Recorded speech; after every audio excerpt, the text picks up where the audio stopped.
विष्णुपदाय कृष्णपृष्ठाय भूतले श्रीमते भक्ति वेदांत स्वामी इति नामिने। नमस्ते सरस्वते देवे गौरवाणी प्रचारिणे निर्विशेष शून्यवादी पाश्चात्य दिशतारिणे। जय श्री कृष्ण चैतन्य प्रभु नित्यानंद श्री अद्वैत गदाधर श्रीवासादि गौर भक्त वृंद। हरे कृष्णा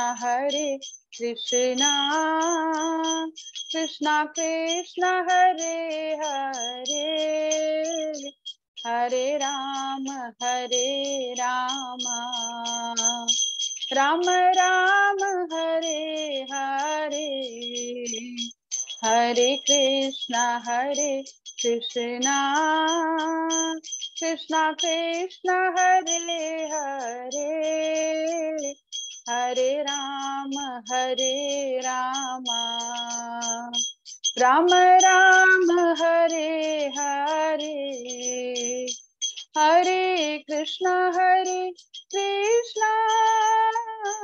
कृष्णा कृष्णा हरे हरे हरे राम राम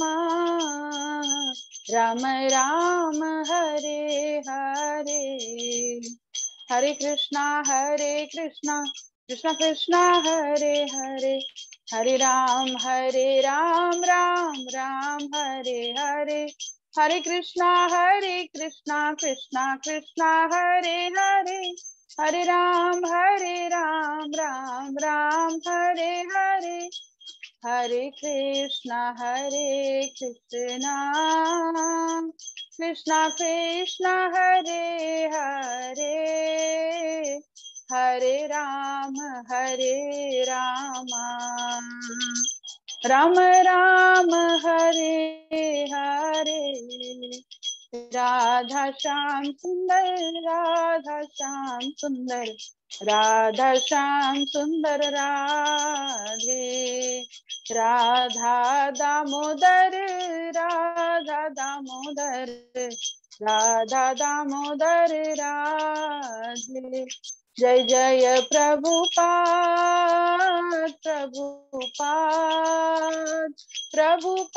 जय जय प्रभुपाद जय जय गुरुदेव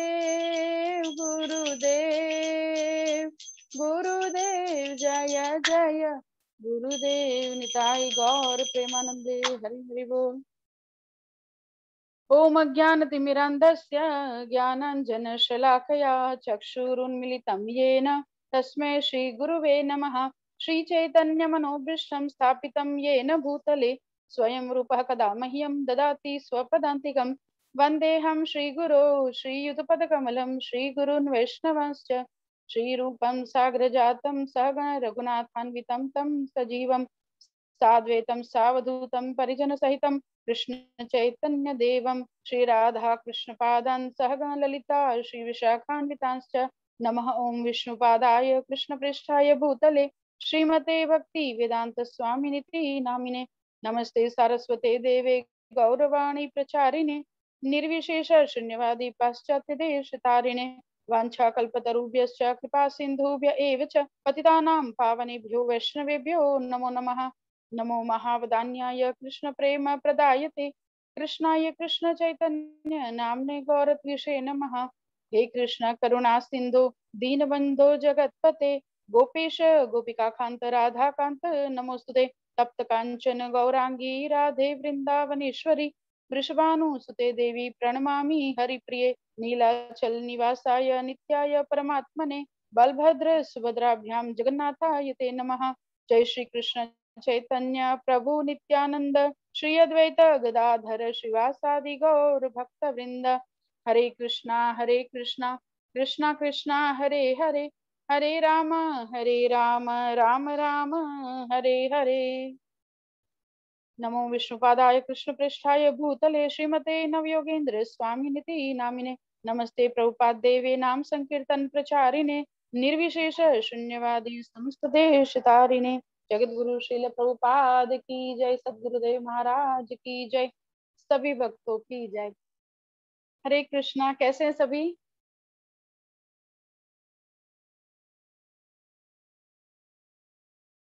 भगवत गीता महात्म्य के साथ शुरू करेंगे। आप भी स्क्रीन पे देख के साथ में बोल सकते हैं। गीता शास्त्रमिदं पुण्यं यः पठेत् प्रयतः पुमान् विष्णोपदमवाप्नोति भय शोकादिवर्जितः। गीताध्ययनशीलस्य प्राणायामपरस्य च नैव सन्ति हि पापानि पूर्वजन्म कृतानि च। मलिनिर्मोचनं पुंसां जलस्नानं दिने दिने सकृतिताम्बसि स्नानं संसारमलनाशनं। गीता सुगीता कर्तव्या किमन्ये शास्त्रविस्तरे स्वयं पद्मनाभस्य मुखपद्माद्विनिसृता। भारतामृत सर्वस्वं विष्णु वक्त्राद्विनिसृतम्। गीता गंगोदकं हित्वा पुनर्जन्मन विद्यते। सर्वोपनिषदो गावो दोग्धा गोपाल नंदन। पार्थो वत्स सुधीर्भोक्ता दुग्धं गीतामृतं महत्। एकं शास्त्रं देवकी पुत्र गीतम्, एको देवो देवकी पुत्र एव। एको मन्त्रस्तस्य नामानि यानि, कर्मापि एकं तस्य देवस्य सेवा। हरे कृष्णा कृष्णा कृष्णा हरे हरे, हरे राम राम राम हरे हरे। इति श्रीमद् भगवद गीता महात्म्य की जय। सभी का बहुत बहुत स्वागत। और आज हम शुरू करने जा रहे हैं सेकंड चैप्टर। गुरु गौरांग की कृपा से हम अभी सेकंड चैप्टर पे हैं। आप देख सकते हैं सेकंड चैप्टर का ब्रेकडाउन तक हम जा रहे हैं। फर्स्ट 6 चैप्टर्स जो हैं वो कर्म योग हैं। और उसमें फर्स्ट चैप्टर था observing army in the battlefield of Kurukshetra, 46 श्लोक का। उसके ब्रेकडाउन हम देख चुके हैं। और अभी हम second chapter contents of the Gita summarise, Gita का सार, नाम से ही पता चल रहा है कि इसमें क्या होगा। Entire Bhagavad Gita in one chapter. और एक्चुअल भगवत गीता यहाँ से 2.11 से एक्चुअल भगवत गीता स्टार्ट होने जा रही है। तो तब तक क्या है उसका आ, वो है। तो हम देख सकते हैं प्रस्तावना है वो आगे के चैप्टर्स जो भी हैं। सेकंड चैप्टर 72 श्लोका, 1 से 10 श्लोका में है arjuna for the doubts and surrender. Hindi book का मैं साथ साथ में पढ़ते जा रही हूँ क्योंकि 1881 अपने पास हिंदी और इंग्लिश दोनों में है, जिसका पीडीएफ आपके साथ शेयर हो चुका है। तो अर्जुन की अन्य दुविधाएं और आत्मसमर्पण टाइटल है 1 से 10 श्लोका। और नेक्स्ट है 11 से 30 श्लोका का ब्रेकडाउन। ज्ञान, fight there is no death for the soul, यानी कि ज्ञान, युद्ध करो क्योंकि आत्मा के लिए मृत्यु नहीं है। तो आत्मा के सारे लक्षण बताए गए हैं 11 से 30 श्लोका में। 31 से 38 श्लोका में है कर्म कांड, fight by performing prescribed duties gain material enjoyment.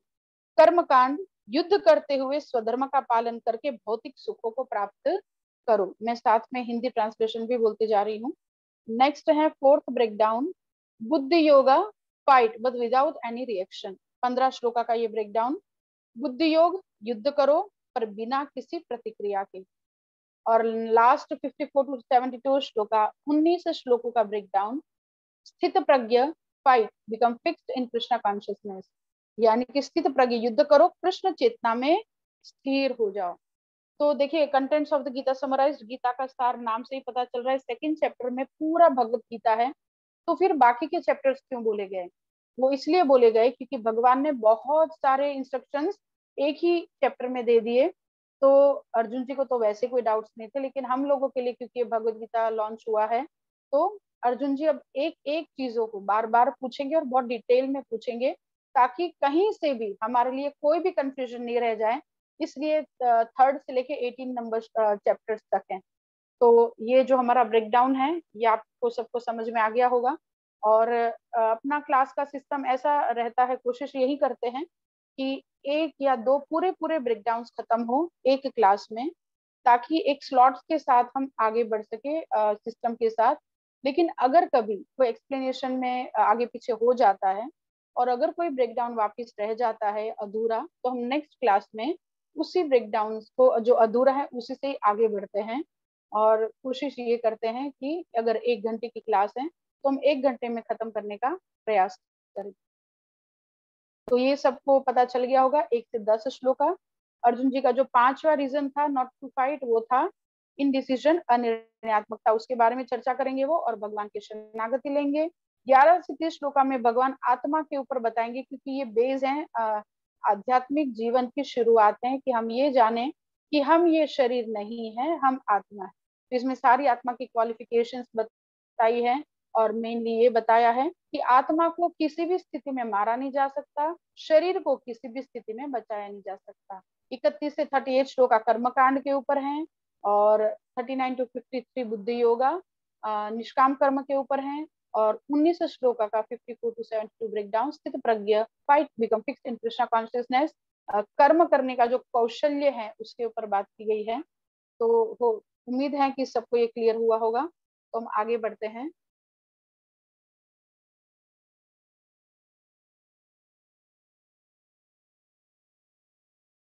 आपकी स्क्रीन पर दिख रहा है आपको सेकंड चैप्टर का फर्स्ट ब्रेक। पहले तो सेकंड चैप्टर में क्या है वो 3 लाइन में देखते हैं।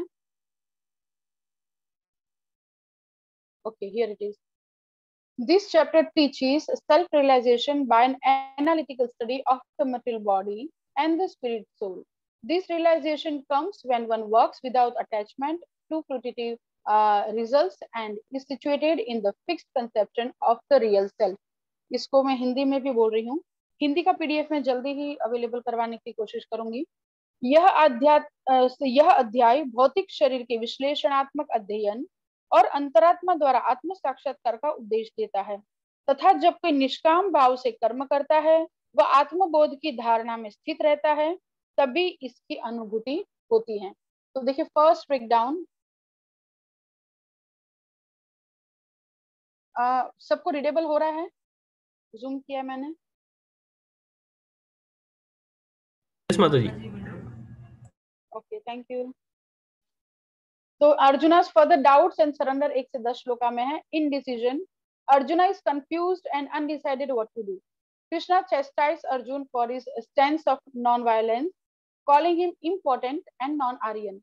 Arjuna again argues that it is sinful to kill his superiors, but then realizes he is confused and has been acting in a miserly way. He therefore surrenders to Krishna and accepts him as Guru, thus changing their relationship from friendship to Guru and disciple. 1 से 10 श्लोका में ये रहेगा। अर्जुन की अन्य दुविधाएं व अभ्यर्पण, उसको मैं हिंदी में बोलती हूँ। अनिर्णीयता, अर्जुन संभ्रमित और किम कर्तव्य विमूढ़ हैं। श्री कृष्ण अहिंसात्मक मुद्रा के कारण अर्जुन को शक्तिहीन व अनार्य कहकर उनकी भर्त्सना करते हैं। हालांकि अर्जुन फिर से तर्क करते हैं कि लोगों को मार डालना घोर अपराध है, लेकिन तभी वे अनुबोध करते हैं कि वे संभ्रमित हैं और अब तक कृपण व्यवहार कर रहे थे। अतः वे श्री कृष्ण के समक्ष आत्मसमर्पण करते हैं और उनको अपने गुरु के रूप में स्वीकार करते हैं। इस प्रकार मित्रता का संबंध गुरु शिष्य में परिवर्तित होता है। तो 1 से 10 श्लोका में अगर हम देखें बेसिकली तो उनका एक रीजन जो बाकी था बताने का वो बता रहे हैं और शिष्यत्व ग्रहण करते हैं और अब उनका रिलेशनशिप चेंज हो रहा है फ्रॉम गुरु नहीं from friends and relatives to guru and shishya. एक श्लोका बोलेंगे सेकंड नंबर। श्री भगवान उवाच उत्तष्ट्वा कश्मलमिदं विषमे समुपस्थितम् अनार्यजुष्टम् अस्वर्ग्यम् अकीर्तिकरम् अर्जुन।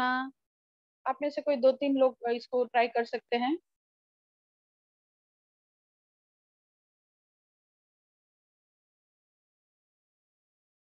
हरि बोल। आप में से जो चाहे इस श्लोका को ट्राई कर सकते हैं।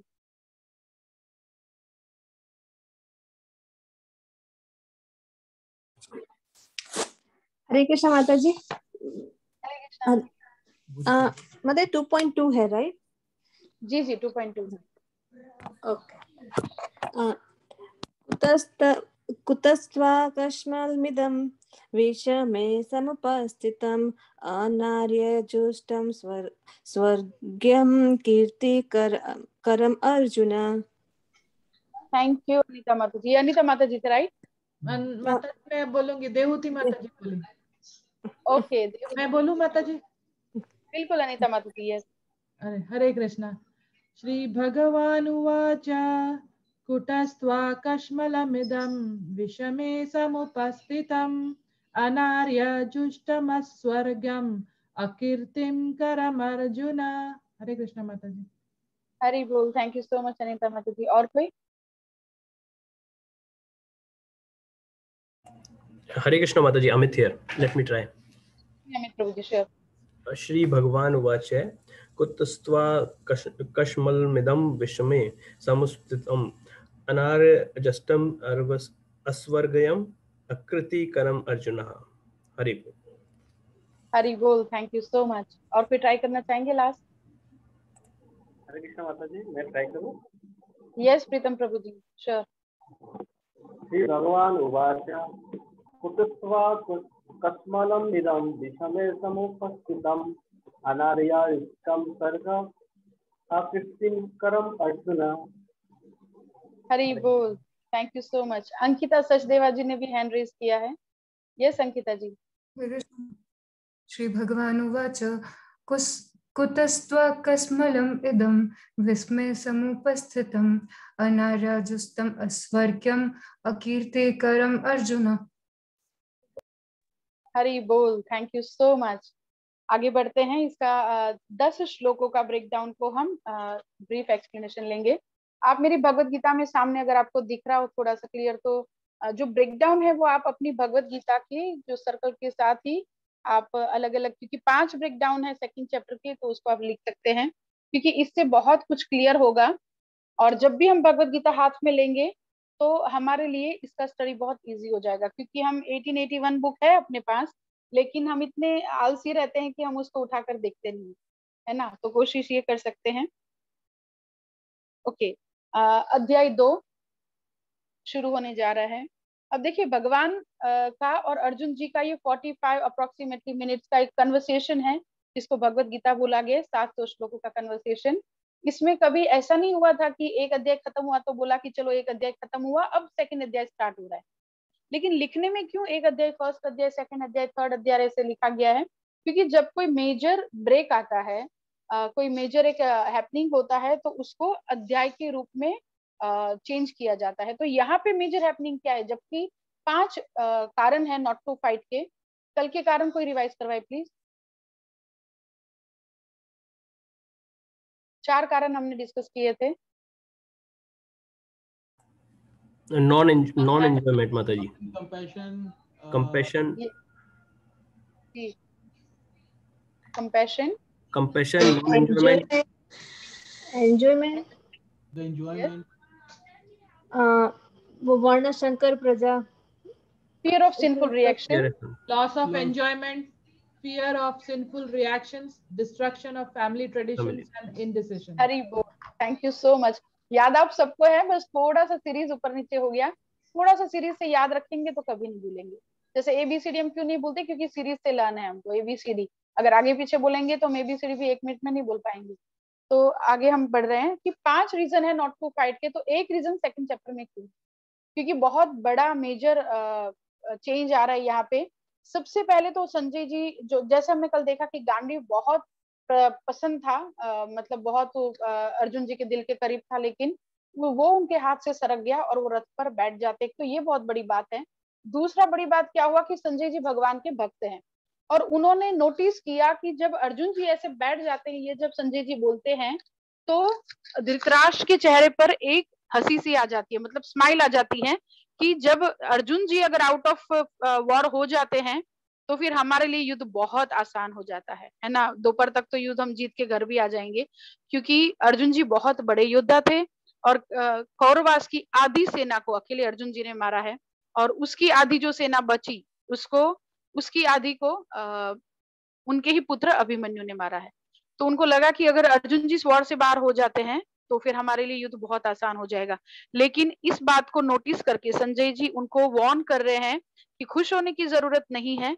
मधुसूदन कृष्ण ने ये शब्द कहे, देखिए फर्स्ट श्लोका, तम तथा कृपयाविष्टम अश्रुपूर्णा कुलेक्षणम विषीदंतम इदम वाक्यम उवाच मधुसूदनः। मधुसूदन कृष्ण ने ये शब्द कहे। तो यहाँ पे मधुसूदन नाम क्यों उन्होंने लिया भगवान कृष्ण का? क्योंकि मधु नाम के राक्षस को जैसे मारा है भगवान श्री कृष्ण ने, उसी प्रकार अर्जुन जी के मन में ये जो शंका रूपी राक्षस उठ के आ रहे हैं उसको भगवान खत्म करेंगे एंड अर्जुन जो है वो वापिस से युद्ध में कार्यरत बनेंगे। तो आपको खुश होने की जरूरत नहीं है। अगर देखा जाए तो शुरू से ही संजय जी ने बहुत प्रयत्न किए कि धृतराष्ट्र को अपनी गलती का एहसास हो, लेकिन वो नहीं एहसास कर पाते हैं। तो फर्स्ट श्लोका, संजय ने कहा, करुणा से व्याप्त शोक युक्त अश्रुपूरित नेत्रों वाले अर्जुन को देखकर मधुसूदन कृष्ण ने ये शब्द कहे। तात्पर्य में एक एनालॉजी है, एक उदाहरण है। कौन सा? डूबते हुए, मैं पढ़ रही हूँ 6th या 7th लाइन हो सकती है। डूबते हुए मनुष्य के वस्त्रों के लिए करुणा मूर्खता होगी। देखिए करुणा होना अच्छी बात है, लेकिन करुणा मिसप्लेस्ड है, गलत जगह पे करुणा है। कहाँ पे है कि अर्जुन जी ने क्या सोचा कि ये सब मर जाएंगे। तो सब कैसे मरेंगे जबकि सब शरीर नहीं आत्मा है, तो आत्मा तो कभी मरती नहीं है। तो वो सबको बचाना चाहते हैं, लेकिन शरीर को तो कोई वैसे भी नहीं बचा सकता। तो भगवान यहाँ पे प्रभुपाद जी उदाहरण देते हैं कि डूबते हुए मनुष्य के वस्त्र को बचाकर जैसे हम उसको बचा नहीं सकते हैं, उसी प्रकार अर्जुन जी की जो करुणा है वो गलत जगह पे प्लेस्ड है। वो शरीर के बारे में सोच रहे हैं, शरीर को बचाने के बारे में सोच रहे हैं, जबकि जो भी उनके सामने खड़े हैं वो सब आत्मा है, शरीर नहीं है।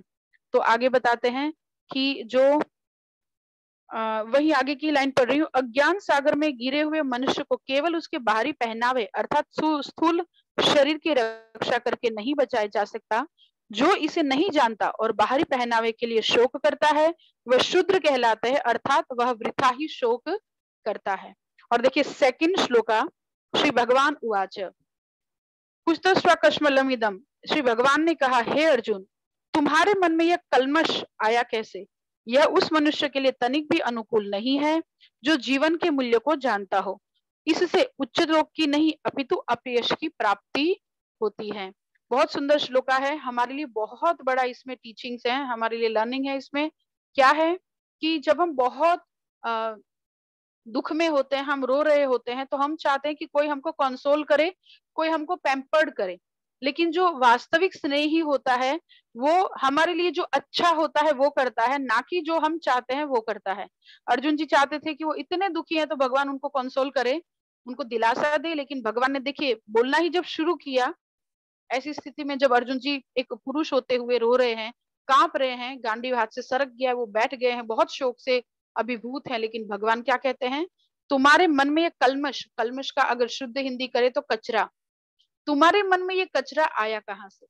तो देखिए अगर हम किसी के सही में वास्तव में हितैषी बनना चाहे तो बुरी भी बात हो अगर उनके भले में है तो हमको कह देनी चाहिए और उनके अच्छे के लिए कार्य करना चाहिए। जैसे एक हमने बात किया था, श्रेयस होता है, एक होता है प्रेयस। श्रेयस हमको लगता है हमारे लिए श्रेयस करता है, भले अभी बुरा लग रहा है लेकिन आगे जाके वो हमारे बेनिफिट में है। जैसे माँ बच्चे को पकड़ के दवाई पिला देती है, हालांकि उसकी माँ है, दुश्मन नहीं है, लेकिन उसके भले के लिए बच्चे को पकड़ के भी दवाई पिलाती है। उसी प्रकार अगर हम किसी के स्नेहीजन बनना चाहते हैं तो उनके जो अच्छे के लिए हो, जो भले के लिए हो वो करे, ना कि जो उनको अच्छा लगता हो वो करे। और उसी प्रकार से हम अपने जीवन में भी ऐसे स्नेहीजनों को स्थान दे जो हमें समय आने पर डांट भी सके। तो इस प्रकार से भगवान डांट देते हैं और क्या बोलते हैं कि तुम आर्य हो और आर्य के लिए कभी भी अनुकूल नहीं है। तो देखिए सबसे पहले तात्पर्य में प्रभुपाद ने लिया है डिफरेंट गॉड रियलाइजेशन, ब्रह्मेति परमात्मेति भगवान इति शब्दति, ये श्रीमद् भागवतम का श्लोक है, उसका तात्पर्य उसी के नीचे है। परम सत्य का ज्ञाता परम सत्य का अनुभव ज्ञान की 3 अवस्थाओं में करता है और ये सब अवस्थाएं एक रूप हैं। ये ब्रह्मा, परमात्मा, 1 मिनट, हाँ इसका बैटरी डाउन हो रहा है, मैं इसको थोड़ा चार्जिंग में लगा दूं।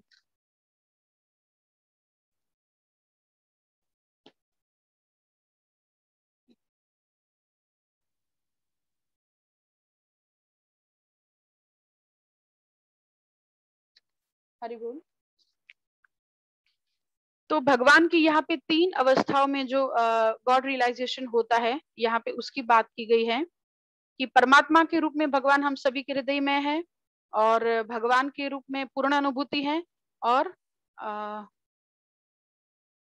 ब्रह्म ज्योति के रूप में भगवान वो भी करते हैं। उसका एनालॉजी प्रभुपाद ने दिया है 2nd पैराग्राफ में। यह 3 दिव्य पक्षों को सूर्य के दृष्टांत द्वारा समझाया जा सकता है। आपकी स्क्रीन पर दिख रहा है, क्योंकि उसके भी 3 भिन्न भिन्न पक्ष होते हैं, यथा धूप यानी कि प्रकाश, सूर्य की सतह तथा सूर्यलोक स्वयं। जो सूर्य के प्रकाश का अध्ययन करता है वह नौसिखिया है। जो सूर्य की सतह को समझता है वह कुछ आगे बढ़ा हुआ होता है, और जो सूर्य लोक में प्रवेश कर सकता है वह उच्चतम ज्ञानी है। जो नौसिखिया, मैं भगवत गीता में इसी 2nd चैप्टर का 2nd श्लोका का तात्पर्य पढ़ रही हूँ। जो नौसिखिया सूर्य प्रकाश, उसकी विश्व व्याप्ति तथा उसकी निर्विशेष प्रकृति के अखंड तेज के ज्ञान से ही तुष्ट हो जाता है, वह उस व्यक्ति के समान है जो परम सत्य के ब्रह्म रूप को ही समझ सकता है। तो सनशाइन किसके प्रकार है? ब्रह्म रूप को समझना, ब्रह्म ज्योति। जैसे कुछ लोग बोलते हैं कि भगवान एक लाइट है, तो भगवान ब्रह्म ज्योति भी है, लेकिन भगवान ब्रह्म ज्योति ही नहीं है, क्योंकि उससे भी आगे एक रियलाइजेशन है, और वो है जो व्यक्ति कुछ अधिक जानकार है वह सूर्य के गोले के विषय में जान सकता है, जिसकी तुलना परम सत्य के परमात्मा स्वरूप से की जाती है। परमात्मा रूप में क्षीरोदक साई विष्णु हम सभी के हृदय में है। वो सन ग्लोब से उसकी रूपक दिया गया है, और जो व्यक्ति सूर्य लोक के अंतर में प्रवेश कर सकता है उसकी तुलना उससे की जाती है जो परम सत्य के साक्षात रूप की अनुभूति प्राप्त करता है। तो सन गॉड, जो एक्चुअल सन गॉड है, वो उस अनुभूति का है। तो ये पूर्ण अनुभूति है, और उसी को ही भगवान के विषय में भी बताया गया है। देखिए, ब्रह्म ज्योति दैट इज ब्रह्मन, परमात्मा दैट इज परमात्मा के रूप में जो हमारे हृदय में है भगवान, और स्वयं भगवान जिसके साथ हमारा लविंग एक्सचेंज, लविंग रेसिप्रोकेशन हो सकता है। तो इस प्रकार से भगवान की 3 अवस्थाएं हम समझ सकते हैं, और क्योंकि आप सब लोग भक्ति से जुड़े हुए हैं तो इसको मुझे लगता है फर्दर एक्सप्लेनेशन की जरूरत नहीं है। तो आगे बढ़ते हैं। इसमें आगे भगवान, संस्कृत शब्द भगवान की व्याख्या व्यासदेव के पिता पराशर मुनि ने की है। भग यानी षड ऐश्वर्य, और उसको वान, जैसे गाड़ीवान, जिसके पास गाड़ी है गाड़ीवान, धनवान जिसके पास धन है वो धनवान, और भगवान जिसके पास 6 ऐश्वर्य भग है, वो 6 ऐश्वर्य क्या है? समस्त धन, शक्ति, यश, सौंदर्य, ज्ञान तथा त्याग से युक्त हैं, वो भगवान श्री कृष्ण है। तो इस प्रकार से देखिए कितना धन भगवान का। आज हम ये बोल सकते हैं कि ये शरीर में, ये शहर में 2 बंगलों मेरे हैं, या शहर पूरा मेरा है, लेकिन कोई ये नहीं कह सकता कि पूरी पृथ्वी या पूरे ब्रह्मांड के ब्रह्मांड मेरे हैं। उसी प्रकार से भगवान ये कह सकते हैं, ईशावास्यमिदं सर्वं यत्किंचन जगत्याम तत्। एक सेकंड, हरे कृष्णा। एकदम बढ़िया आपको। अच्छा अच्छा, सुनो ना, मेरा एक थोड़ा सा सेवा चल रहा है क्लास का, तो मैं थोड़ी देर में करूँ क्या प्लीज? ओके, हरे कृष्ण, हरि बोल। तो कितना धन भगवान का, सारे के सारे ब्रह्मांड भगवान की। तो इतना धन और शक्ति कितनी, हमको किसी को मारना हो तो उनके पास जाना पड़ेगा या गुंडे लगाने पड़ेंगे, लेकिन भगवान की शक्ति कितनी है, वो संकल्प मात्र से पृथ्वी को धारण कर सकते हैं, वो संकल्प मात्र से असुरों को मार सकते हैं, वो कुछ भी कर सकते हैं, इतना बड़ा शक्ति है उनका। यश कितना, आज हमको फेमस होना हो तो कुछ अच्छा करना पड़ेगा, बुरा करके कभी हम फेमस नहीं हो सकते हैं। अगर हम बैटल छोड़ के भाग जाएंगे तो हम कायर कहलाएंगे, लेकिन भगवान जब बैटल छोड़ के भाग जाते हैं तो जय रणछोड़ माखन चोर के नारे लगते हैं। अगर हम चोरी करें तो परिवार में, समाज में हमारा नाम बदनाम होता है, लेकिन भगवान जब चोरी करते हैं तो माखन चोर कहे जाते हैं। और उनकी तो चोरियों के ऊपर भी एक पुरुषोत्तम मास में गाया जाने वाला बहुत खास भजन भी बना है। ब्रजे प्रसीदम नवनीत चोरम गोपांगनानां च दुकुल चोरम अनेक जन्मार्जित पाप चोरम चोराग्रगण्यं पुरुषं नमामि। ये एक ऐसा चोर है जिसको सब नमन करते हैं, है ना। और देखिए कितना खास चोर है आजकल, चाहे यूएस हो, चाहे चाइना हो, चाहे रशिया हो, चाहे इंडिया हो, चोर कुछ कीमती चीज चोरी करके लेके जाता है। लेकिन ये चोर कैसा है, कितना स्पेशल है कि कहीं पे भी हमने ये नहीं सुना कि कोई चोर घर का कचरा चोरी करके ले गया। लेकिन ये चोर कैसा है, हमारे अनेक जन्मों के अर्जित पाप भी चोरी करके ले जाता है, हमारा मन भी चोरी करता है, हमारा प्रेम भी चोरी करता है। तो बहुत खास चोर है। लेकिन इसका थोड़ा सा एटीट्यूड ये है कि उसको बुलाने पे आता है। कैसे बुलाते हैं हम लोग, हरे कृष्णा कृष्णा कृष्णा हरे हरे, हरे राम राम राम हरे हरे। तो देखिए यश कितना, कि वो चोरी भी करे तो फेमस हो जाते हैं, वो रन छोड़ के भाग भी जाए तो भी फेमस हो जाते थे, इतना बड़ा यश है उनका। सौंदर्य कितना, छोटी सी बात उनके सौंदर्य के विषय में बोलूंगी कि भगवान जब कुंडल पहनते थे ना, तो ये यहाँ पे जो कुंडल पहनते थे उसका रिफ्लेक्शन उनके गालों पे पड़ता था। और ये नहीं कोई बता सकता था कि गालों में दिखने वाला कुंडल एक्चुअल कुंडल है कि कानों में लटकता हुआ कुंडल एक्चुअल कुंडल है। इतने सुंदर थे भगवान। और दूसरा, वो जब वन में जाते थे और भगवान के सखा को जब कुछ श्रृंगार अपना ठीक करना होता था या देखना होता था, तो भगवान को बोलते थे जरा घूम जाओ, तो भगवान घूम जाते थे। तो भगवान की पीठ पे जो ग्वाल बाल है वो अपना शक्ल देख के, अपना फेस देख के अपना श्रृंगार ठीक करते थे। आप देखिए हमारा हाथ नहीं जाता है पीठ तक, तो सबसे ज्यादा मैल वाली जगह जो है वो पीठ होती है। तो पीठ भी भगवान की देखिए कितनी सुंदर थी कि उसको लोग मिरर के रूप में सखा यूज करते थे। तो इतना सौंदर्य और ज्ञान कितना, आज हमको थोड़ा बहुत बोलना हो तो जागृत अवस्था में कॉन्शियसनेस के साथ बोलना पड़ेगा, कुछ गलती नहीं हो जाए, कुछ स्पेलिंग मिस्टेक, कुछ प्रोनाउंसिएशन में गड़बड़ नहीं हो जाए। लेकिन भगवान तो सोते भी हैं, तो श्वास से भी वेद निकलते हैं। और भगवत गीता के 700 श्लोकों के जो कन्वर्सेशन है उसके बीच में भगवान को कोई रिटेक नहीं लेना पड़ा, कोई श्लोका सोच के नहीं बोलना पड़ा, और वो संपूर्ण सत्य और परम सत्य के विषय में भगवत गीता हुआ। तो इतना ज्ञान और त्याग कितना। आज हम अगर किसी को कुछ दे भी देंगे ना त्याग के रूप में, तो डेफिनेटली हम हमसे थोड़ा कम देंगे, लेकिन भगवान कितना देते हैं, खुद से भी ज्यादा।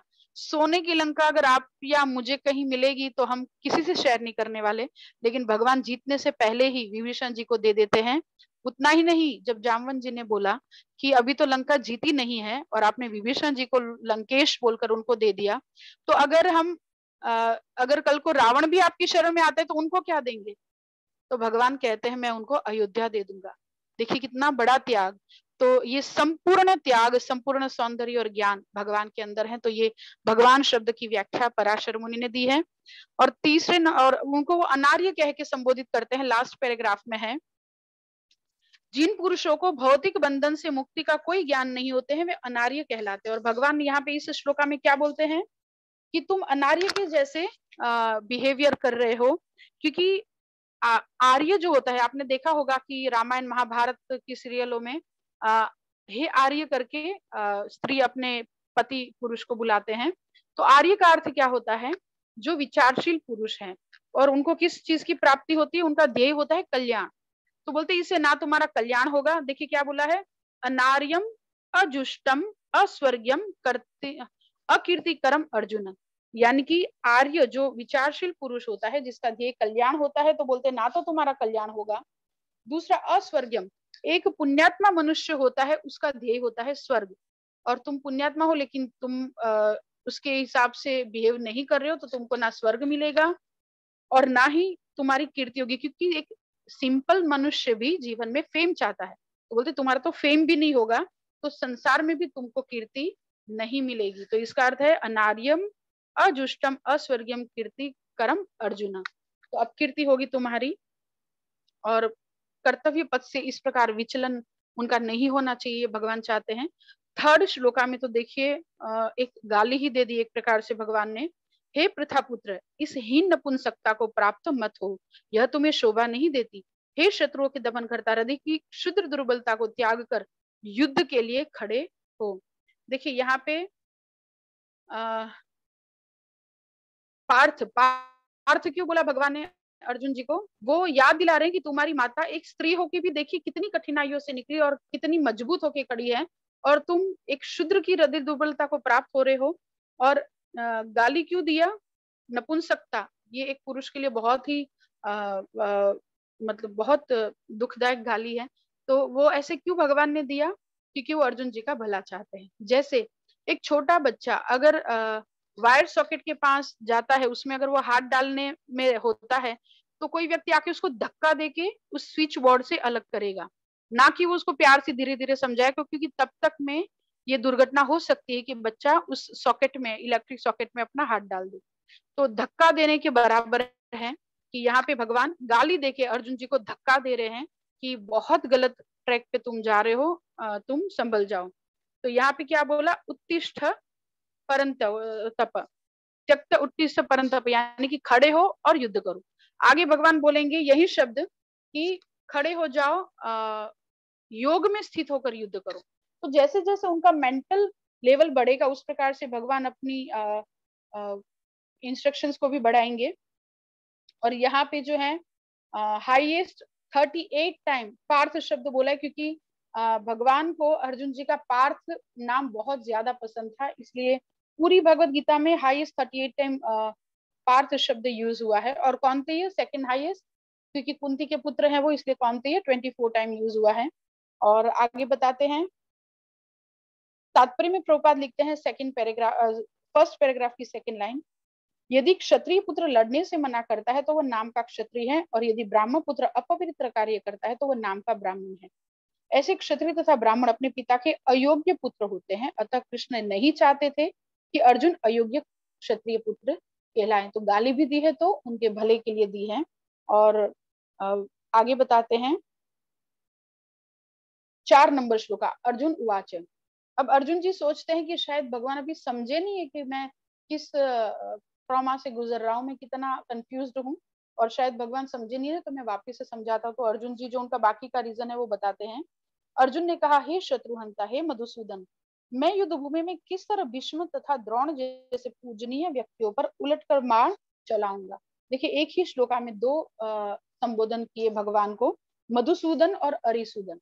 अरिसूदन होता है शत्रु के दमन करता, मधुसूदन होता है मधु नाम के राक्षस को मारने वाले। तो बोलते आपने तो राक्षसों को मारा, आपने तो शत्रुओं को मारा, मुझे भी बोलिए, मैं भी राक्षसों को मारूंगा, शत्रुओं को मारूंगा, लेकिन आप तो मुझे विष्णु पितामह ऐसे पूजनीय व्यक्तियों पर बाण चलाने को बोल रहे हैं, जिसके साथ बोल के भी युद्ध नहीं करना चाहिए, बोल के भी उनको दुख नहीं पहुंचाना चाहिए। तो ये कैसे पॉसिबल होगा? देखो जैसे भगवान कृष्ण ने क्या बोला, कुतः, सेकंड श्लोका में बोला था कुतः, यानी कहां से आया तुम्हारे अंदर ये हृदय दौर्बल्य। तो अर्जुन जी सामने काउंटर क्वेश्चन कर रहे, कथम, क्यों नहीं आए मेरे मन में ये प्रश्न, क्योंकि आपने तो शत्रुओं को मारा, मुझे गुरुजनों को मारने के लिए बोल रहे हैं। और उनको पूजनीय क्यों यहाँ पे बताया गया, क्योंकि विष्णु पितामह और द्रोणाचार्य जैसे वयोवृद्ध उनके जो वेल विशर्स हैं, हालांकि उभय मतलब दूसरे पक्ष से लड़ रहे हैं, ऑपोजिट आर्मी से, लेकिन उन्होंने सबने खुद कैसे मरेंगे इसका सीक्रेट पांडवास को बता दिया था। ये इतने महान है, इसलिए उन्होंने उनको पूजनीय बताया है। और तात्पर्य में देखिए प्रभुपाद लिखते हैं थर्ड लाइन में कि गुरुजनों से तो वाक युद्ध, यानी कि बोल के भी युद्ध नहीं करना चाहिए, तो मैं किस प्रकार उनके ऊपर बाण चलाऊंगा। क्या कृष्ण कभी अपने पितामह नाना उग्रसेन या अपने आचार्य सांदीपनि मुनि पर हाथ चला सकते थे? तो इस प्रकार से अर्जुन जी आर्ग्यूमेंट करते हैं। 5 नंबर श्लोका, ऐसे महापुरुषों को जो मेरे गुरु हैं, उन्हें मारकर जीने की अपेक्षा इस संसार में भीख मांगकर खाना अच्छा है। भले ही वे सांसारिक लाभ के इच्छुक हो, किंतु है तो गुरुजन ही। यदि उनका वध होता है तो हमारे द्वारा भोग्य प्रत्येक वस्तु उनके रक्त से सनी होंगी। ये देखिए एक अच्छे शिष्य होने के नाते अर्जुन जी ये आर्ग्यूमेंट कर रहे हैं। लेकिन एक कहावत है, नमन नमन में फेर है, बहुत नमे नादान, यानी कि यहाँ पे जो नमन है अर्जुन जी का, वो नादानी की निशानी है। देखिए प्रभुपाद क्या कह रहे हैं, फर्स्ट लाइन, शास्त्रों के अनुसार ऐसा गुरु जो निंद्य कर्म में रत हो और जो विवेक शून्य हो त्याज्य है। अर्जुन जी ने क्या बोला कि इनको मारने की अपेक्षा जीवन में भीख मांग कर खाना अच्छा, क्योंकि Kshatriya are the ruler, they are about to rule, not to beg. वो भीख मांगने के लिए नहीं है क्षत्रिय लोग। लेकिन फिर भी जैसे भगवान ने पूछा कि अच्छा तुमको राज्य नहीं चाहिए, तुम राज्य के लिए कुछ करना नहीं चाहते हो, लड़ाई करना नहीं चाहते हो, लेकिन फिर तुम्हारा जीवन यापन कैसे चलेगा? तो अर्जुन जी रिप्लाई कर रहे हैं कि मैं भीख मांग कर खा लूंगा, लेकिन मैं इनके खिलाफ नहीं जाऊंगा। जबकि देखिए तात्पर्य में प्रभुपाद कहते हैं कि भले गुरुजन हो लेकिन गलत हैं तो उसको हम छोड़ सकते हैं। आप में से कोई एग्जाम्पल बता सकते हैं कि किसी ने अपने गुरु को छोड़ा हो अपने पुराणों में से, इतिहास में से?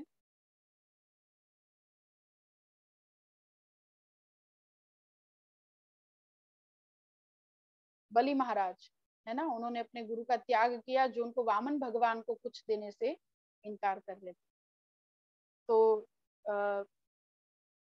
गुरु को भी छोड़ा जा सकता है क्योंकि आचिनोति तो शास्त्रार्थम आचार्य स्थापयते स्वयं आचार्यस्तु आचार्य स उच्यते। जिसमें आचार्य के लक्षण नहीं हो, जो आचार्य वो होते हैं जो शास्त्र को चुनते हैं, उसके आदेशों को जीवन में अपनाते हैं और दूसरों को भी पालन करने के लिए इंस्पायर करते हैं, वो असली गुरु होते हैं। और जो इस कैटेगरी में नहीं आते हैं उनको त्याग किया जा सकता है। लेकिन अर्जुन जी सोचते हैं कि ये तो गुरुजन है। नेक्स्ट है 6 नंबर। हाँ, यहाँ पे एक बहुत सुंदर बात है, भगवान ने इतने सारे असुर मारे लेकिन सबसे पहला असुर कौन सा मारा था? पूतना, जो केवल 6 दिन के थे भगवान जब, और सबसे पहले पूतना को मारा था। आप सबको पता होगा कि सारे जैसे अगर प्रेम प्रिया पद्मा माता जी से एक क्लास हुई थी, उसमें हमने देखा था कि जितने भी भगवान ने असुर मारे हैं वो एक मेंटालिटी को रिप्रेजेंट करते हैं। तो माता जी आप बता सकते हैं कि पूतना किसको रिप्रेजेंट करती है?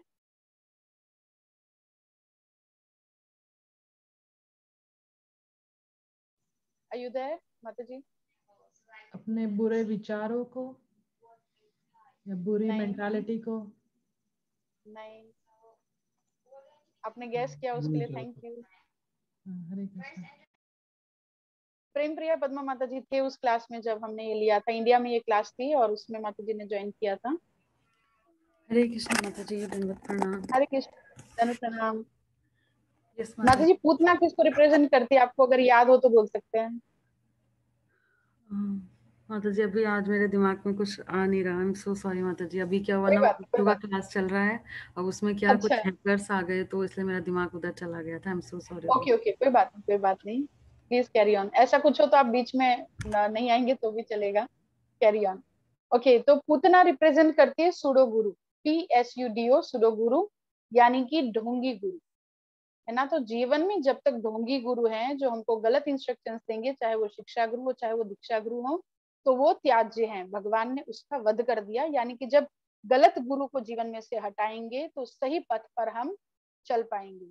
तो इस प्रकार से ये भगवान ने भी अपनी ही लीलाओं से ये बताया गया है कि गलत गुरु का जीवन में कोई स्थान नहीं है। और देखिए अर्जुन जी सब धर्म की बातें में विचार कर रहे हैं, जबकि जब भगवान वहां पे मौजूद हैं तो वो धर्म का अधर्म क्या है, धर्म क्या है, गुरु कौन हो सकता है कौन नहीं हो सकता, ये सब भगवान का क्राइटेरिया है।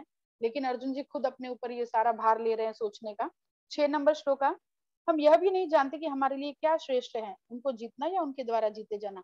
यदि हम धृतराष्ट्र के पुत्रों का वध कर देते हैं तो हमें जीवित रहने की आवश्यकता नहीं है, फिर भी वे युद्ध भूमि में हमारे समक्ष खड़े हैं। देखिए 6 नंबर श्लोका का तात्पर्य की लास्ट 5 लाइन में पढ़ रही हूँ। राज परिवार में जन्म लेकर भी भिक्षा द्वारा जीवित रहने की इच्छा उसकी, यानी कि अर्जुन जी की विरक्ति का दूसरा लक्षण है। ये सारे गुण तथा अपने आध्यात्मिक गुरु श्री कृष्ण के उपदेशों में उसकी श्रद्धा, ये सब मिलकर सूचित करते हैं कि वह सचमुच ही पुण्यात्मा था। इस तरह यह निष्कर्ष निकला कि अर्जुन मुक्ति के सर्वथा योग्य था। जब तक इंद्रियां संयमित न हो ज्ञान के पद तक उठ पाना कठिन है, और बिना ज्ञान तथा भक्ति के मुक्ति नहीं होती।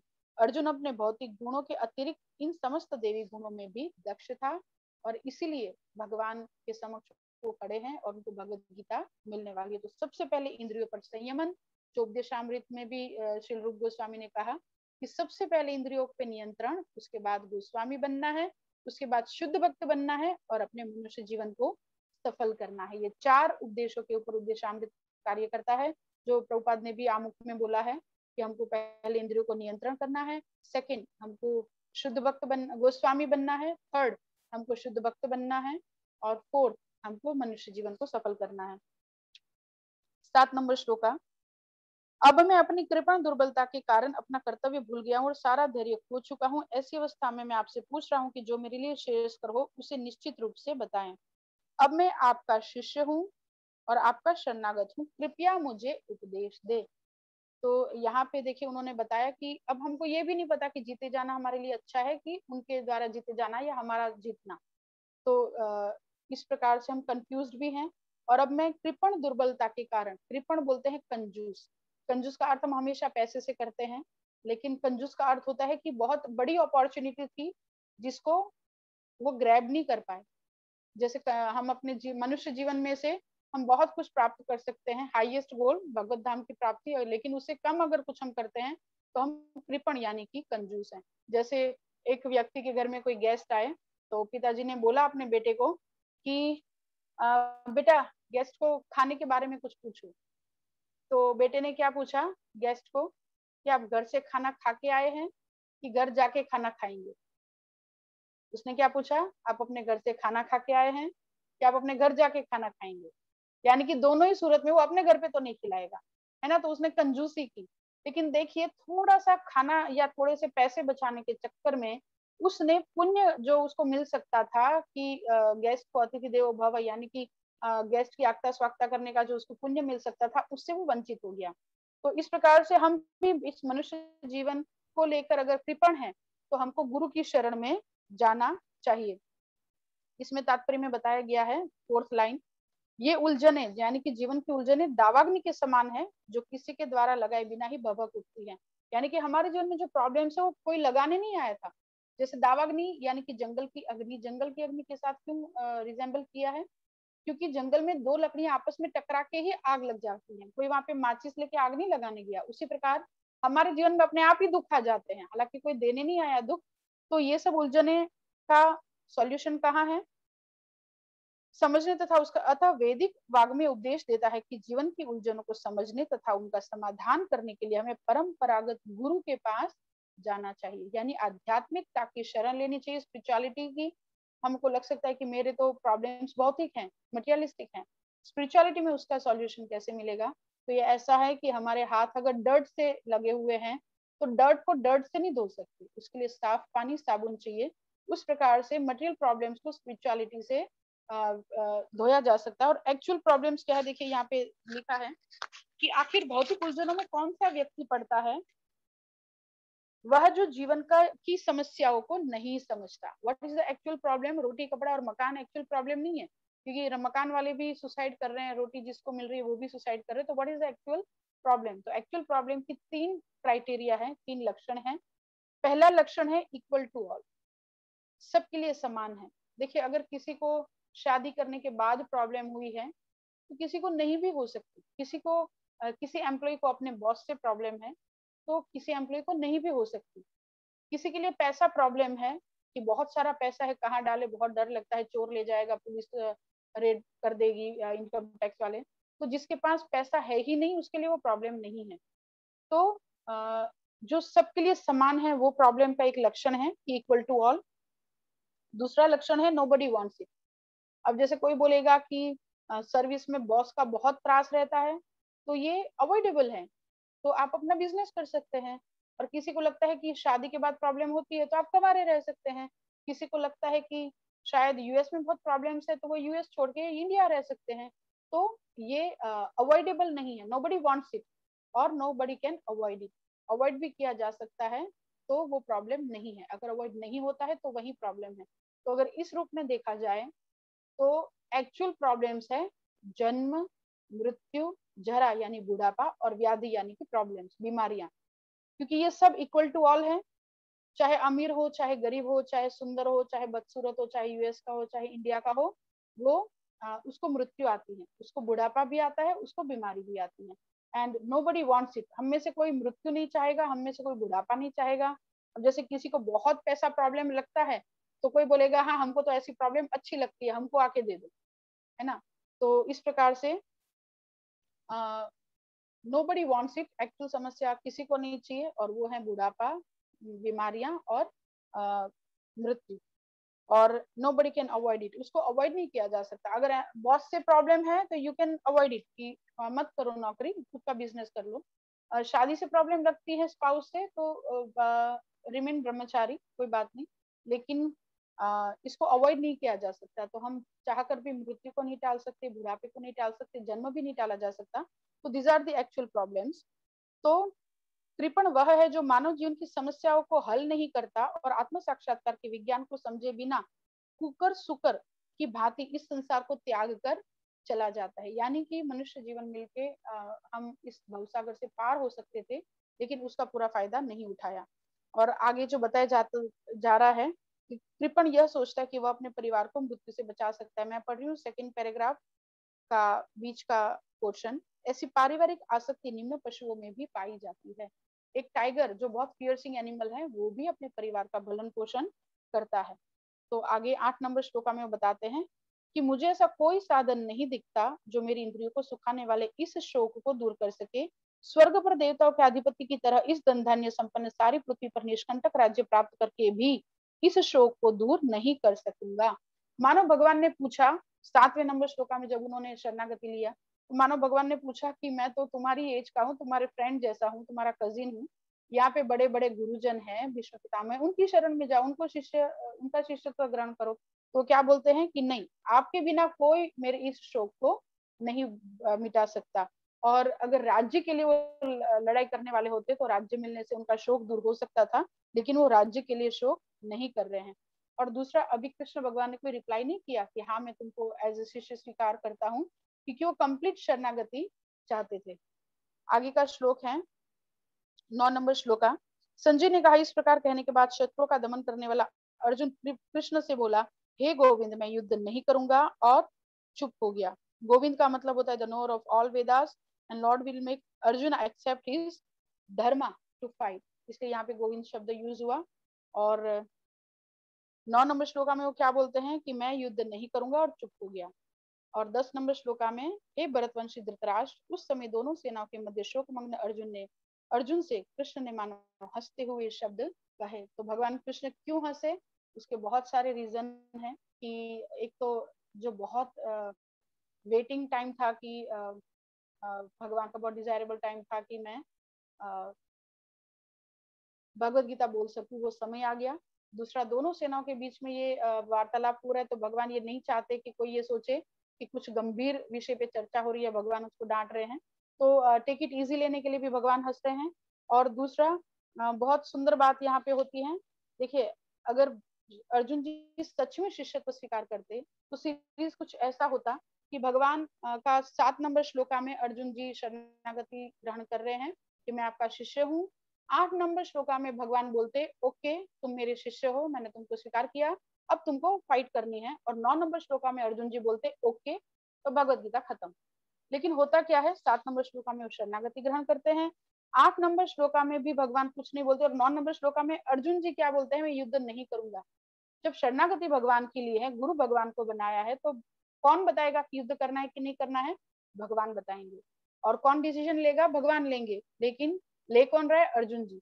तो आपकी और मेरी जो शरणागति, हम बोलते तो हैं कि मैं भगवान के ऊपर डिपेंड हूँ, मैं भगवान का भक्त हूँ, या मैं भगवान की भक्त हूँ, लेकिन हम भगवान को मानते हैं, भगवान की नहीं मानते हैं।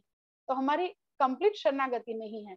और उसी सो-कॉल्ड शरणागति को, जो झूठी शरणागति अर्जुन जी को, उसको सच्ची शरणागति में चेंज करने के लिए ही भगवान को भगवत गीता बोलनी पड़ी। तो भगवान इसलिए भी हंसे कि अभी तो मुझे गुरु मानता है और डिसीजन खुद ले रहा है, क्यों युद्ध नहीं करूंगा। तो इस बात को लेकर भी भगवान हंसते हैं। तो आगे वो क्या कहने वाले हैं, 2.11 जहां से एक्चुअल भगवत गीता स्टार्ट होती है, वो भगवान ने चाहा तो नेक्स्ट क्लासेस में हम डिस्कस करेंगे। Thank you so much. Jagat Guru Srila Prabhupada की जय। हम स्वागत करते हैं, थैंक्स करते हैं अमित अग्रवाल प्रभु जी जो होस्ट हैं, आनंद मूर्तिदास प्रभु ji, Anita ji, Ankita Sachdeva ji, Chinmay Devidas ji, Devidas ji, Jaya Patel ji, Nand Kumar Das ji, Parin Mewada, Pritam Paul ji, Revati Devidas ji, Tripti Jollaparan, Vashishtha Bhatt ji. Thank you so much. कुछ त्रुटि रह गई हो तो मेरी है, और कुछ भी अच्छा है तो गुरु गौरांग और आप सब वैष्णव की कृपा है। अग्रेस यशोदामी माता जी की जय, आप सभी की जय। तो ये फर्स्ट ब्रेक डाउन था अर्जुनास फर्दर डाउट्स एंड सरेंडर। आज प्रश्न आंसर नहीं लेंगे क्योंकि हम एग्जैक्ट टाइम पे क्लास खत्म करने की चेष्टा में है। तो क्रीम ऑफ द क्लास आप बोल सकते हैं कि एक एक लाइन में अगर कोई कुछ बोलना चाहे। 6 मिनट्स बाकी हैं 1 घंटा खत्म होने में, तो हम आज टाइम पे लॉग आउट होंगे। Thank you so much. अगर किसी के मन में कोई क्वेश्चन है तो प्लीज नेक्स्ट क्लास तक के लिए आप उसको नोट डाउन कर सकते हैं। Thank you so much. थोड़ा सा टाइम की लिमिटेशंस में बाउंड रहेंगे तो आप सबके कीमती समय को हम पूरा फुल्ली यूज कर पाएंगे। Thank you so much. Hare Krishna. आज मैंने कोशिश किया थोड़ा कम करे, भले 10 श्लोका करे, एक फर्स्ट ब्रेक डाउन करे, तो धीरे धीरे समझ में आएगा। फिर नेक्स्ट क्लास में सेकंड ब्रेक डाउन हम करेंगे, भगवान ने चाहा तो। Thank you so much. Over to you all. Hare Krishna. Krishna माता जी, बहुत अच्छा लगा आज का। So chapter 2 divided into 5 sections, A, B, C, D, E, the Arjuna's further doubts and surrender, Jnana fight, and then Karma Kanda, Buddhi Yoga, and Sthiti Prajna. Then started with the 5 arguments: the compassion, loss of enjoyment, fear of sinful reaction, destruction of family tradition, and indecision. And then the ninth, the 7th shloka is Sharanagati of Arjuna. And in the 9th shloka, he decides not to fight. And then the Bhagwan will start the actual Gita from the 11th shloka. Hare Krishna, Hare Bol.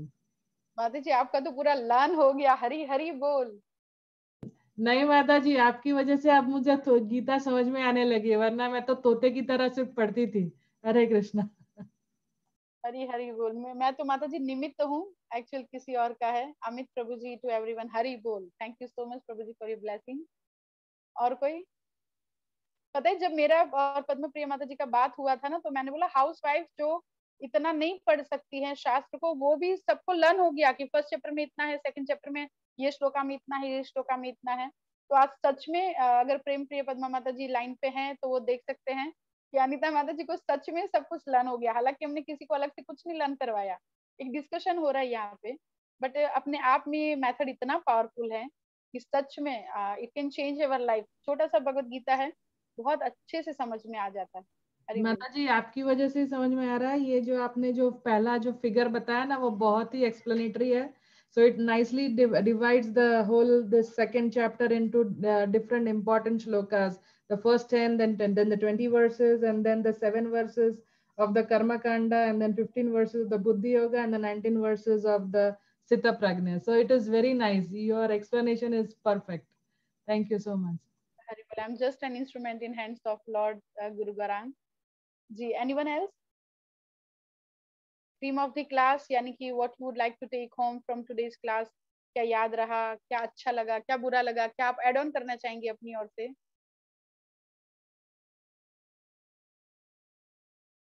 और कोई भी बोल सकते हैं, 4 minute बाकी है। एक और चीज अच्छी लगी, वो है Bali Maharaj is the one who left his guru, and the pseudo guru is Putana. Hare Krishna. Putana represent mentality of pseudo guru, यानी कि जीवन में गलत गुरु हैं तो उसको हटाइए, सही गुरु को लाइए ताकि हमारा मनुष्य जीवन सफल हो सके। थैंक यू सो मच माता जी। हरे कृष्ण और भी माता जी। सब ट्राई। हरि बोल अमित प्रभु जी। जी Mataji, I like the way where you told us about the actual problems of the life and explanation around them, why they are the actual problems. Because you know that everybody's actual problem is roti, kapda, and makan, but that is not the actual problem. Actual problem, what you said, the 4, that is I like best, and the explanation around them actually, that was very good. Hari bol Mataji. Thank you very much Mataji. Hari बोल। Thank you so much for your blessings प्रभु जी। और कोई? I miss Nand Prabhu ji and His Grace Hari Leela Prabhu ji. वो सब शायद इस time पे busy होते हैं। Please convey my regards to them, my dandavat to them. Nand Kumar प्रभु जी हैं कॉल में माता जी। ओके प्रभु जी प्लीज कुछ आशीर्वचन बोलिए ना।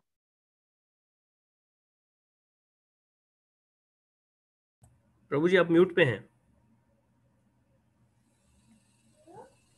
आपका क्लास मैंने मिस किया था, आगे का क्लास मिस किया था, इसीलिए आपका जो, हाँ वो आपका जो है ना, वो मेरे पास नहीं है, वो कॉपी उसकी होगी तो जरा ज्यादा पता चलेगा जो आपने बताया। वो क्लास मेरा मिस हुआ था आगे का। आज का आपका पूरा अटेंड हुआ प्रभु जी? नहीं, कोई प्रॉब्लम नहीं हुआ है, कोई प्रॉब्लम नहीं हुआ माता जी। Thank you. और कोई कुछ कहना चाहते हैं? 1 minute लेफ्ट एक्चुअली। मुझे क्या चीज आज के ब्रेकडाउन का टच किया वो मैं आपसे शेयर करना चाहती हूँ कि अर्जुन जी की जो शरणागति है वो हमारी अभी की जो शरणागति ना उसको रिप्रेजेंट करती है कि हम भगवान को तो मानते बट भगवान की नहीं मानते। है ना, मैं भगवान का भक्त हूँ, मैं भगवान की भक्त हूँ, लेकिन ये मैं नहीं करूंगी। तो शरणागति का मतलब क्या होता है, if you so desire whatever lord Krishna desire we should do that, but हम नहीं करते हैं, तो ये हमारी शरणागति एक्चुअल शरणागति नहीं है। तो उसी के लिए भगवान ने भगवद गीता को बोलनी पड़ी। जी प्रभु जी, अमित प्रभु जी, ट्रू माता जी, थैंक यू सो मच। तो कितना ये हम सबको लगता है कि मैं भी भक्त हूँ, लेकिन हम वास्तव में भक्त नहीं है, क्योंकि हमारी एक्चुअल सरेंडरेंस नहीं है। Thank you so much. Anyone else would like to tell something? आप कुछ एड ऑन भी कर सकते हैं, क्योंकि आप सब इतने अच्छे लिसनर्स हैं, आप इतने अच्छे एक्सप्लेनर हैं आप सभी। जब आप बोलते हैं मुझे भी सुनना बहुत अच्छा लगता है, तो आप लोग शेयर कर सकते हैं, अपने कुछ पॉइंट्स ऐड भी कर सकते हैं। बिल्कुल जरूरी नहीं है कि जो आपने सुना है उसी में से ही बोलना। Okay, anyways, Ankita Sachdeva raised hand. Yes Ankita माता जी। माता जी, इसके can I बाद ask फिर हम one लॉग आउट question? माता जी क्वेश्चंस अगर शुरू होंगे ना, तो फिर कल मुझे इतना गिल्ट हुआ था ना कि टाइम थोड़ा एक्सटेंडेड हो गया था, तो कोशिश करेंगे 1 घंटे का क्लास 1 घंटे में ही वाइंड अप करें। तो आपका प्लीज आप अपना क्वेश्चन नोट डाउन करके रखिए, या मेरा नंबर लेके Sure, आप माता मुझसे बात जी। भी कर सकते हैं। तो नेक्स्ट क्लास में हम जरूर आपके क्वेश्चन के साथ शुरू करेंगे। क्वेश्चन आंसर का जो लास्ट सेशन होता है, मैं लिख के रख देती हूँ कि नेक्स्ट क्लास अंकिता माता जी के क्वेश्चन के साथ शुरू होगा। Thank you, क्योंकि एक माता जी। क्वेश्चन लेंगे फिर और नहीं लेंगे तो अच्छा नहीं लगेगा।